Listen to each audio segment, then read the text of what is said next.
વાત અમે કરતા હતા કે જીપીએસ લાઈવ જીપીએસ સિસ્ટમની ગ્રુપમાં બેઠા હતા પરિવાર સાથે કે લાઈવ જીપીએસ સિસ્ટમમાં શું સિસ્ટમ આવે કે તમે કનેક્ટ કરો ને ભાઈને અમે જીપીએસ સિસ્ટમ કનેક્ટ કરીએ ને તો એ ભાઈ ગમે ત્યાં જાય ને મને ખબર પડે કે આ ભાટિયા પહોંચ્યા 3 રસ્તા પહોંચ્યા અહીં પહોંચ્યા તો મમ્મીએ પ્રશ્ન કર્યો કે ભાઈ મારે છોકરો છે ને બહાર ભણે છે કોલેજ કરે છે એને આ મોબાઈલમાં સિસ્ટમ ફિટ કરવી હોય ને અમે અહીંથી જોઈ શકીએ કે કોલેજ જાય કે નથી જતો. મેં કીધું બેન તમારે આ સિસ્ટમ 10 વર્ષ પહેલાં કરવાની હતી જ્યાં અહીં હતો ને ત્યાં હવે ના થાય સિસ્ટમ. હવે ગમે એ મોબાઈલ લઈ આવો જાહે જ્યાં જવું હોય ત્યાં તો અહીંયા હાજર છે અહીંયા સાંજે ઘરે આવે એટલે ખબર પડે કે આમ કરે આમ કરે આમ કરે આમ થાય.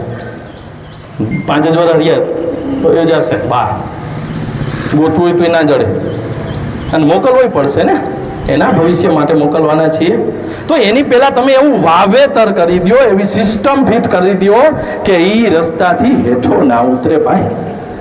એ કરવાનું છે આ સમયની અંદર આપણે એ કરવાનું છે. પછી આપણે આપણી બુદ્ધિ વાપરતા હોય કે આમ કરી લઈને તેમ કરી લઈને કાંઈ ના થાય. બેસિક જવાનું રહી જે રિઝલ્ટ આવે સ્વીકારવાનું જ લે. આ આપણે કરવું પડે તો થાય થઈ શકે બધું. એટલે ખોટામાં નહીં પણ જરૂરી સાથ સહકાર આપો.